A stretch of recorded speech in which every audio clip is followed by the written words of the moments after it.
This is Killer Innovations, a show about ideas, creativity, and how you can innovate. Welcome to the Innovator's Garage, where you learn to create your next game-changing killer innovation.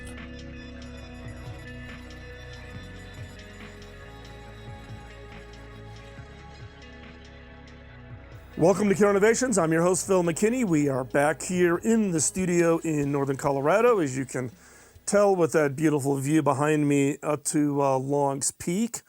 Hope everybody is staying safe with COVID-19.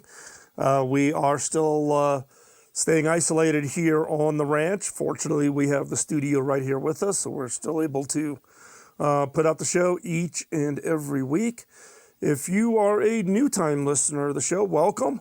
And want to point out that we're just starting season 16 here, 1st of April. So if you're new, there is 15 years of archives that you can go dig through. Yes, show number 1 is still up in the archive. I wouldn't recommend it. It was recorded on a very cheap microphone in a bathroom at a Marriott resort in Phoenix, Arizona.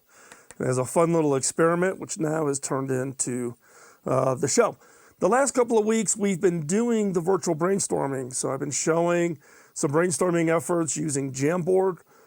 Based on some feedback, we're planning some new ones in the future, so stay tuned.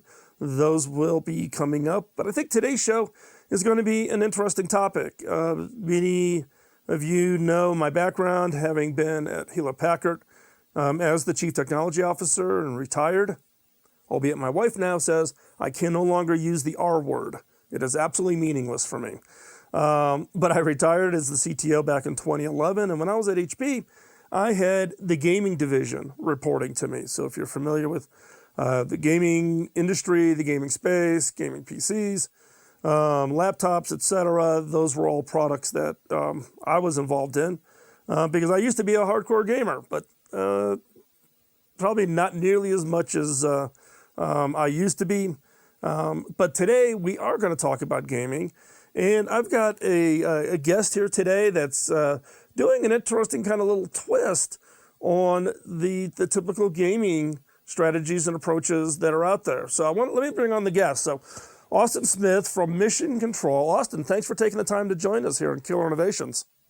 Thanks for having me, Phil. So, you know, as you and I were talking before we started the show today, earlier on, right? I gave you a little bit of my context of my background on gaming, but give us a little bit of background on you. What's your background? I know you live in St. Louis, right? But give us a little context here. You know, did you grow up there? Where'd you go to school? Yeah, of course. So I grew up in St. Louis. I'm born and raised here. I then went to college at St. Louis University and learned a lot about entrepreneurship, economics, innovation, and it's kind of all led me down this path here.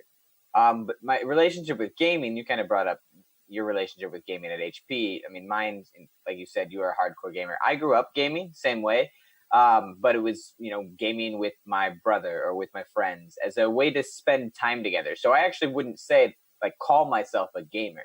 I don't call myself a hardcore gamer. I don't, play nearly as much as you might consider a gamer or a hardcore gamer plays.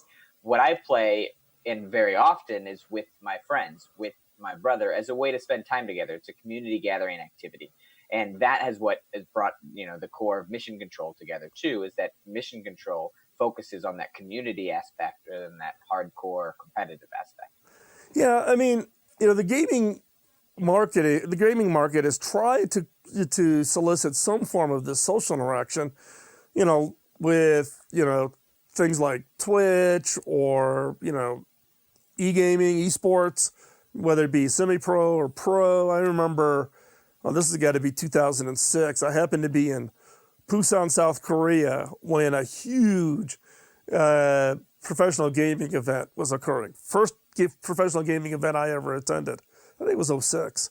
I just happened to walk into the stadium, 45,000 people in the stadium watching professional gaming. And all the tech companies in Korea all were team sponsors. And I was just blown away. I thought of gaming as same thing, me sitting in my living room, playing with my friends, or I might be online in the early days, doing a little bit of playing. But professional gaming, when you got 45,000 So it's almost like going to an NFL game or an NBA game or whatever, but that was one social aspect of gaming, and the gaming industry's always tried to find that social hook. And some of it works, and quite honestly, I don't think some of it doesn't work so well, right? So, Well, yeah, so go. you're not wrong at all, and I think the easiest way to look at the esports industry is to look at traditional sports as well. So after college, I went to work for a group called Stadia Ventures, which is an early stage venture capital firm based in St. Louis that invests in sports tech and esports companies. And I spent a long time looking at the markets and comparing them, and you'll see that both have professional levels, like you were just talking about. Both have amateur levels where there's minor leagues or there's amateur tournaments where you can win money and everybody's trying to get up and get on those teams. Both have varsity, where you have NCAA basketball, but you also have, great varsity club in club sports at the college and high school level. But one thing that traditional sports has over here that esports doesn't have is a level of recreational play. There's 68 million individuals in the United States who play team-based traditional sports. And that's typically at parks and rec departments, YMCAs, JCCs, and so on. However, there's 103 million individuals who play multiplayer video gaming every week, and an average of 8 hours a week, as tracked by the Entertainment Software Association. And those people don't have any structure for that recreational play. And I play soccer, right? I play traditional sports too. Every Thursday night, between 7 or 9. In the before times, at least, I would go play soccer with my friends, and we love playing. We'd sign up for, another session. It costs $80 per person to sign up for another session. And then we lose every week anyways, because we're terrible at soccer, but we love doing it and we pay money anyways, because we enjoy spending time together. We enjoy the social aspect, and then we enjoy drinking some beer after the game. That recreational piece, that aspect that's all focused on the social aspect, the experience, and maybe a little on the beer, that is missing from esports. And realizing that, not being able to find it in my time at Stadia Ventures, I left that job with my co-founder Byron to create Mission Control, which is a B2B SaaS platform for rec league esports. It's interesting from the standpoint that you're right. It's not just the watching somebody else play. It's the interaction, like you say, in rec leagues. Right, one of my son-in-laws went to college on a baseball scholarship as a pitcher, right? So now he's married, he's got 3 kids, right? And he still wants that thrill of being on the mound, right? So he plays in the adult league, right? And boy, he's diehard on wanting to keep that social interaction with his friends, and I have to keep reminding him that he is getting older, right? He doesn't have quite that 95-mile-an-hour fastball anymore like he did when he was a sophomore in college.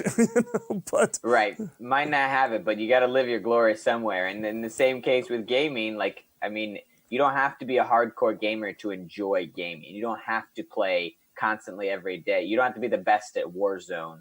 These days that's the big game. But you can enjoy time with your friends. Like I get on to play Warzone during this pandemic, and the point of it is to hang out with my friends. We hang out with my brother, and that's what we do. Sometimes we win, which is awesome, but I don't spend my time playing all day. I don't identify as that hardcore gamer. I identify as a social gamer, a casual gamer, and that's what Mission Control is for. Well, and what's really interesting is you're differentiating between what because there's this perception of what a hardcore gamer is, right? It's the guy that's playing 30, 40 hours a week, who lives in the basement, who never can get a date, right? All the all the traditional stereotypes about hardcore gamers. But, in fact, I was just looking at some statistics that some people shared with me. But when you look at it and you think about how much time, though, even, quote, casual gamers, right? If you're spending 8 hours a week playing a game, in some cases, that's more time than people spend doing almost any other single activity, in their life outside of work, right? Something on the casual, entertainment side. And it was always an interesting statistic when I was at HP is what is the most profitable segment of gaming is middle-aged women. And people are totally blown away by it because I said it's the casual gaming, it's the Bejeweled and Words with Friends, and and they're playing like 8 or 10 different games, all at $10 a piece or whatever, and they'll try any new game. Versus like me, I'm a Company of Heroes guy, right? So I play one game, I buy the upgrade packs, and I spend my $40 a year, kind of a thing, right? People don't. But if I went to my wife and said, "Guess what? You're the most profitable segment in gaming," she'd punch me, right? Because she doesn't think of herself as a gamer. But it's an entertainment space that generates more revenue than Blu-ray sales, and is bigger than Hollywood. So with that, we're going to take a quick break. When we come back, we're going to continue our conversation with Austin Smith at Mission Control. Don't go anywhere. You're listening to Killer Innovations on the Biz Talk Radio Network.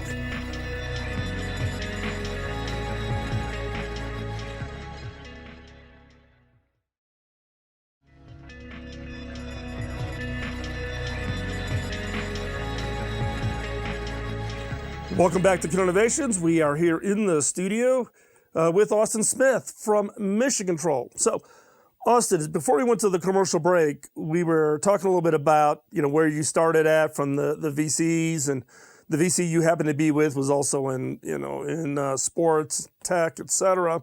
So, give us a little bit more on the founding of Mission Control. What was it? Where did you start from, and then kind of bring us up to today where you're at? Sure. I think it goes back a lot longer before the founding, in which, so I grew up, I'm one of 5 in a family of 7, and then my mom is one of 7 children. My dad is one of 9 children, so just large family overall. And what's interesting on my dad's side, my dad's a business owner. He's in the construction industry.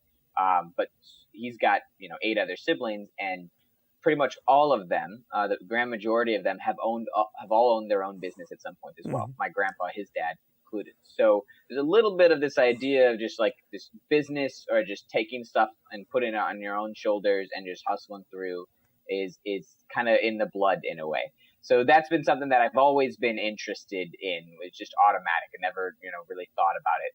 It's just something that I wanted to do. Then you get into my college days, and I met, my co-founder, Byron.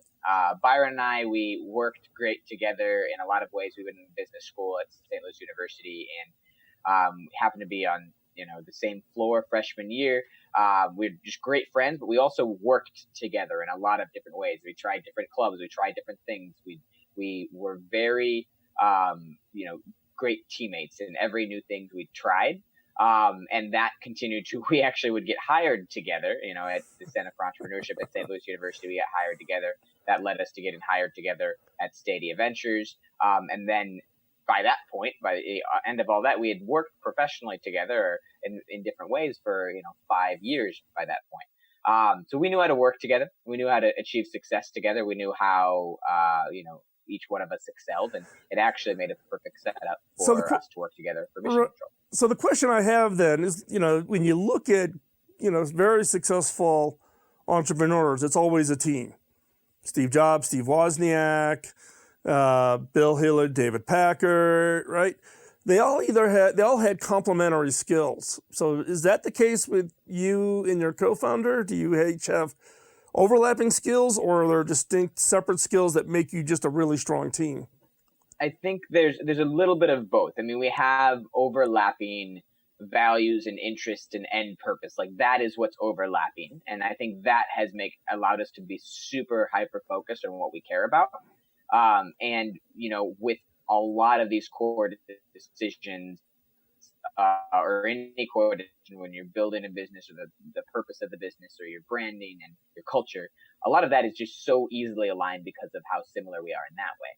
However, we have very different skills and personalities that allow us to excel. Byron's very focused on the details, and he's very thorough, and he's very good at making sure every single person we work with is happy. Our customers are very focused on getting the quality that they deserve.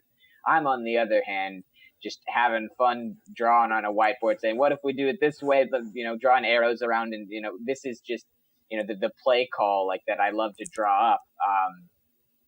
It ends up being that he's, he executes stuff. He GSD, gets stuff done.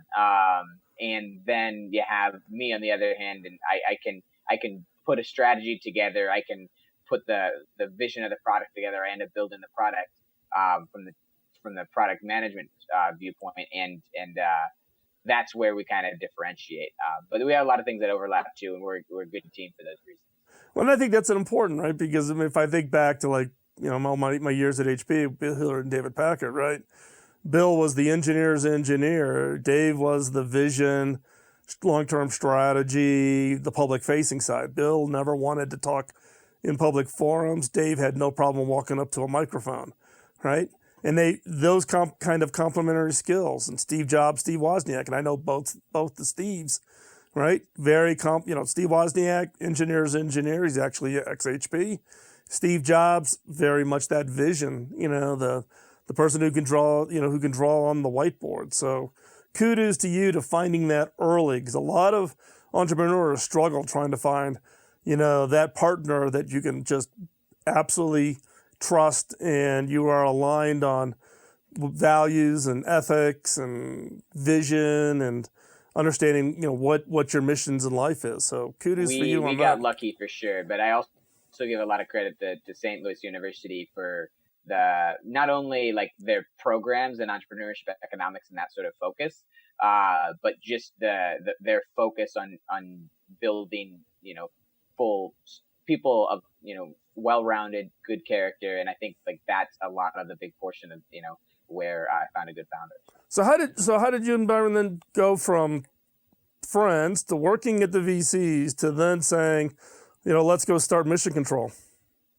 Well, I mean, in our time at Mission Control, we were really, you know, enjoying our experience, learning a lot about startups, working directly with entrepreneurs and getting a, you know, valuable perspective of the industry overall.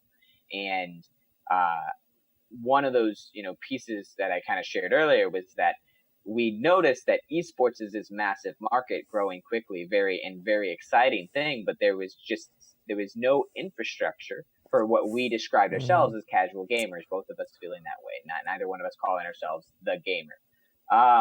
And, you know, I spent a long time looking for that infrastructure, and simply we couldn't find it. And we'd known we wanted to like dive into, we felt like we could build something. Like that's something that didn't just show up one day. We knew going into, like, we thought venture capital was exciting because we could learn about how people built things.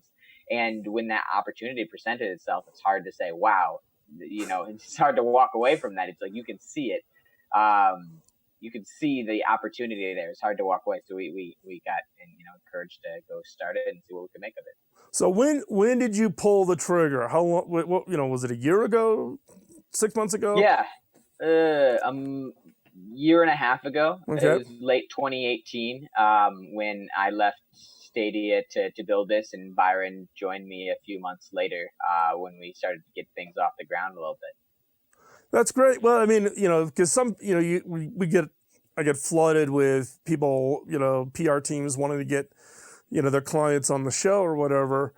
And what did intrigue me was I thought you've got a unique position in an industry that's just massive. I think people just underestimate how big revenue generating gaming is in the economy. And given, look, we're in a strange world with COVID, right? And everything is shut down, and you're watching. But you know, your unique position though is you can leverage the fact of that social aspect, which is just absolutely just so important, so critical now, with everybody kind of being, you know, shut down, locked down, can't go anywhere, and people are just hungry for how do we do that social interaction. So we're going to take another quick commercial break. When we come back, we're going to pick up and continue our conversation with Austin Smith at Mission Control. You're listening to Killer Innovations on the Biz Talk Radio Network.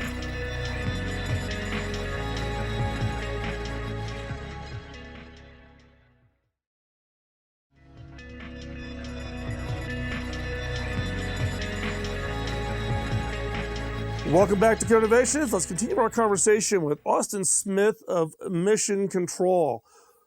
So, Austin, we were talking about COVID, and as we went to the break, I was sharing, you know, kind of, you know, looked at your business and such. But what has been the impact of COVID on Mission Control? Because like there's lots of companies that are all just trying to get started to take advantage of COVID. But in your case, you existed well before it, but it's obviously it's got to drive an advantage because of the social nature of what it is you're trying to build.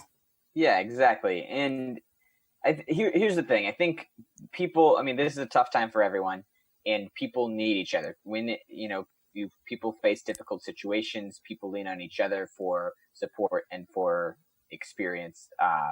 And I feel like at this time it's a little strange because of the pandemic, because of the, lock-in orders, we have, you don't have other people to lean on. You have the people immediately in your house, but you don't have your typical community to depend on. So that need to depend on community has gone from physical to digital. And I think that digital aspect, where can you find a digital community? I think there's other places you can find. I think social media sites offer those things, but specifically in gaming, you can have interactions with people. You can have, find special communities around your interests in a completely new and interesting way. So when things started coming around COVID and colleges started, canceling their classes or going online with their classes, when parks and rec departments start saying, hey, no baseball at all this spring, I think a lot of people were sad because they wouldn't have those communities to depend on, wouldn't have those communities to interact with. And that's when we started getting a lot of attention. And that's because what we are, at its core, Mission Control sets up rec leagues, but just with video games rather than with soccer or baseball. And it can be in person, but it can also be digital. And for that reason, we had a lot of interest from college intramural groups, from parks and rec departments, from adult social groups, and so on, that are focused on saying, hey, why don't we create digital communities just around esports instead of traditional sports? That's exactly what we do, and that's how we are helping people connect during a tough time. So let me ask you a question about Mission Control specifically. If you think about park and rec leagues, right, part of it is these are people that you'll see not just on playing soccer, but you might run into them midweek at work or at a restaurant. Obviously, we don't have that experience. But is what Mission Control, is it tied to a geography where people, in addition to wanting to play, maybe they have a common game they're interested in, but it's also the fact that there's this outside social element, or is it just purely 100% virtual, meaning the drive is you could create teams of the best players around the world to all play together? Or is there a combination of both? It's a combination of both, but very focused on the micro community. And I think that's the big thing that makes us different from anyone else in the space, is that our focus is entirely on gathering those micro communities. And just it so happens to be around gaming, and we'll make it a lot of fun, but the focus is the gathering of those micro communities. It doesn't have to be geographic. For parks and rec departments, it is. For colleges who use our product, they're more interested in just, are you a student at that college? For other groups, it could be all sorts of different things. Colleges could do it for their alumni groups. Sport and social clubs just want to find people between 18 and 35 who are in one of their core cities, or so on. So GameStop wants to do it for their local customers. All of these organizations are most interested in just creating a community around some sort of qualifier, and then just creating the social experience for that community. It's not trying to find the best player of Warzone. I'm not interested in that. There are other sites for that. Go have fun. What we're interested in is the best experience with your friends or with a new community around Warzone. That's what I think is exciting. Well, it sounds like there's a secondary social fabric that brings them together. It's not the game by itself, but it seems to be, whether I went to the University of Illinois at Chicago, so you got a little bit of an affinity. You and I were teasing each other in the break. You're in St. Louis. I grew up in Chicago. We agreed not to talk baseball between St. Louis and Chicago. For those of you who don't know, arch enemies, but there's always seems to be some social fabric element, then I guess secondarily, that brings these people together. It's not just gaming, but it's this overlap, I guess. If I think about it like a Venn diagram, that brings them together. So where are you at? Where is Mission Control at from the standpoint of its phase of life, its maturity level? Yeah, that's a great question. So we have been around for about a year and a half, and um, in about mid 2019, we launched a beta with a number of customers, about 40 different customers, to test our product. Since then, early 2020, we launched our product to a larger group of people, and started, really scaling it. So right now we have 125 customers on our platform. These are organizations who are then pushing it out to user bases who are then joining in rec leagues. In the past month, we've had 3 times the amount of leagues played than in our entire history. So we've been having a lot of growth over the last couple of months. And that's because, one, this is something that people have always been interested in, are really excited about, but 2, it's super relevant right now. Right.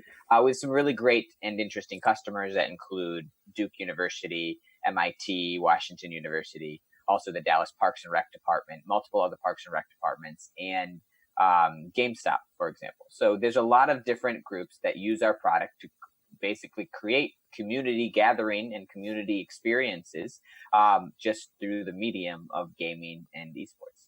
So, okay, so you be careful what you ask for, right? When it comes to like a COVID, all of a sudden drive people saying, I need a virtual ability to socialize. So what's been your biggest hurdle? What you mean, you guys got to be just like slammed with trying to scale. The biggest hurdle is giving everybody what they want, every little detail that they want, right? Like there's so many cool things that you can add into a platform. I mean, our platform is 2-sided, and I don't think I've really explained that, but on one side, there's a, web app where admins can then go in, create their page, create leagues, and then host these, manage the leagues, find out when the games are, communicate with their players, with their leagues, with their organizations. They have a whole marketing suite. They have analytics and all sorts of details that they can learn about their organization and manage, their rec league organization. But players on the other end, they have a mobile app that they can download. They can join leagues. They can see their schedule, reschedule their games, submit their scores, communicate with their opponents, their teams, their leagues, all of these different levels.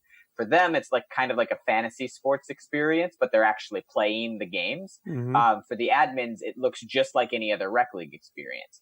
But on both of them, there's so many cool things that you can do. Gaming is so unique to have so many fun, different aspects of the community, and you can make fun of people and elbow them with a, good, cool little GIF, or you can, on the admin side, you can create new cool ways to do playoffs, and all of these things exist, but you can only build them so fast. So thankfully we're taking advantage of the scale and growing quickly. But that's where it comes from. It's difficult to scale that quickly. Right. So how are you funded? Are you funded? You were previously at a VC. Did they fund you? Friends and family? How have you raised the money that's allowing you to do all of this? Well, thanks to that previous VC and the relationships there, we've created.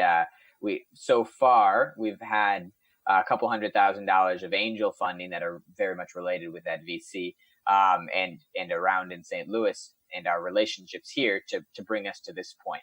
And we're working towards some exciting things, and the other funding route that I'd be excited to share in the coming months and weeks, and that will allow us to scale in a lot quicker fashion. So we got some things in the pipeline that we're really excited to talk about, but we're not quite there yet. Oh, great. You're going to leave a teaser for the audience, right? Oh, so yeah. Follow us on Twitter for more information, right? Well, I have to say, we were talking a little bit at the break about, my experience of having been part of the team to launch World of Warcraft when I was at HP, and we literally had tractor trailers full of servers driving all over the U.S. and Europe, and we did 30 plus data centers in China for the launch and for the scaling of that. And scale is a tough problem, but it's actually an excellent problem to have. Your life is much better when you're scaling up than when you're scaling down, let me tell you. So we're going to take a quick commercial break. When we come back, we're going to continue our conversation with Austin Smith at Mission Control. When we come back, I'm going to ask Austin the tough question, which is, what advice would he give other entrepreneurs given his experience? So don't go anywhere. We'll be right back. You're listening to Killer Innovations on the BizTalk Radio Network.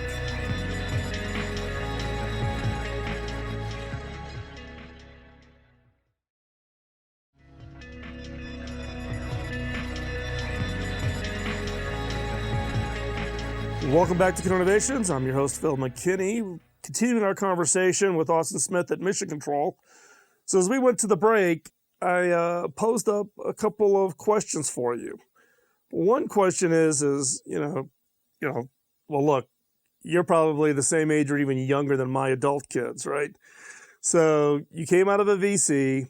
This has kind of been, it's still an early stage. You've done your angel round, right? But I'm guessing you already have some things that you wish somebody had given you as far as advice from the very beginning. And it happened, look, I did 13 startups before I got my first IPO. So been around the block a few times on the startup world. Wouldn't advise that to anybody, by the way. Maybe I just don't learn very well. But, what advice do you wish someone had told you when you were starting Mission Control? What would you have done differently from the beginning?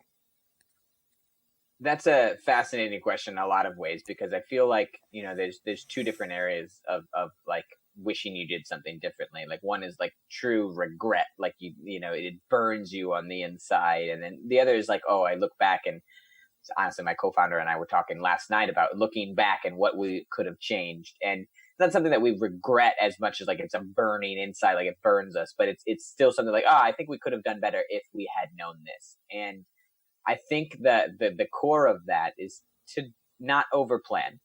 Byron and I are very focused on strategy and planning, and we can do a really good job at putting together a plan and a strategy and executing that. Except there's a point at which it's too much planning and not enough executing. And I feel like that totally makes sense. And had we been able to plan less, play more, focus more, work more on the actual product in the early days, I feel like, we could be in a different position, maybe a little bit more prepared for the scale that we're seeing today. It's not something I truly regret. It's more looking back and say, hey, next time, let's focus on doing it this way instead. Well, here's the question. Then have you and Byron then changed how you're going forward then? Is it pull back on, because you shared earlier on about your co-founder, right? Very detailed oriented, wants to make sure everything's aligned, drive that execution piece.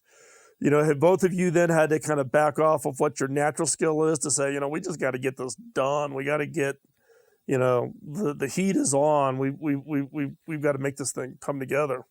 It's more of allowing us to go to our natural skills independently. I think, we work together very closely. And there was a little bit of the, hey, we don't need to work together this closely. Let's specialize, you on that, me on this. And I think that's something that like Byron and I, like, we're very excited about, working together in this, and both having this cool, experience of starting a company, growing a company. But there's also an element where in order to get stuff done, he's got to super focus on something over here, and I've got to super focus on something over here. And honestly, the other thing is that it really helps to have good people around you who can also specialize on other things. It's really hard to build a company just two people. When you got a couple of people and some interns who are really bright and helping you out, it's a big difference. It's a big difference in this situation. Well, and I think this goes back to where we started the conversation about you and your co-founder, and the fact that you had many years of being together, working together, being hired together, right? So the trust that you have established versus, you two met in a bar and then over beer think that you're going to start a company and don't really know much about each other, right? I think, there is that level of trust that has to be there in order to say, hey, I trust you to do this. I'm going to do this. You go do that. Right. Totally agree. And is the interns and the other teams, are they all from the same university? Are they friends of friends? How do you find your staff? Yeah, it's a good thing. I mean, we've kept it loose. We have a cool, cultural values set that we have, but when it boils down to finding people, it's like, can we find people who are intelligent, they're driven, and people who are generally kind, but also are curious and open, and I think are good teammates. And basically when we get towards those things, it's pretty easy to find the right person for our perspective. You can really find some bright, amazing people. And a lot of it has to do with, some sort of personal referral or relationship, because a lot of good people stick together. So we found that. But St. Louis University has a couple of interns on our team. My high school even has, and I've met people from my who are much younger than me, but went to the same high school who ended up on the team. But some are just random people we've met who, we think are really bright, and we're like, hey, come and work for us for a little bit, including some of our other executives that we've hired on, just really smart, bright people that are good fits for our team. Hey, great. So, Austin, if listeners want to keep track of what's going on at Mission Control, where is the best place for them to find you? Our website's got everything. So you go to missioncontrol.gg. You can connect with our socials. You can get on our Discord. You can learn about downloading our app or even starting your own rec league through our platform. So all that information is there, missioncontrol.gg. Great. And we'll have all the links up on the show notes over at Killer Innovations. Austin, thank you for taking the time for joining us here at Killer Innovations today. Thank you very much. Thank you. So as you wrap up today's show, I want to thank you for taking the time out of your schedule to join us here at Killer Innovations. We are, as you now know, if you've been watching for any period of time, we're back doing more videos as part of the interviews. So not just the podcast, but you actually get to see the guest, which can some people find more entertaining. So check out the YouTube channel. You can find it over at the Innovators Network's YouTube channel. And I'm also posting it on my personal YouTube channel over at Phil McKinney. So you can just find me over there. And with that, we're going to wrap up today's show. And again, if you have been a listener for any amount of time, you know that the real drive purpose for the show is to pay it forward.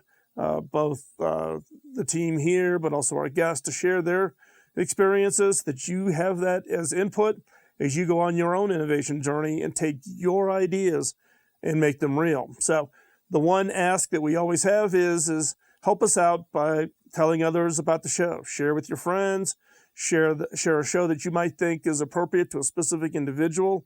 That helps us. Also post a comment. Hop on over to Google Play or hop on over to iTunes and give us a rating. Helps people find the show and helps us grow our subscriber base. And we greatly appreciate that. And with that, stay safe. COVID-19, crazy times, but we're here. And we'll continue to put on a show. We'll see you next week. Bye-bye.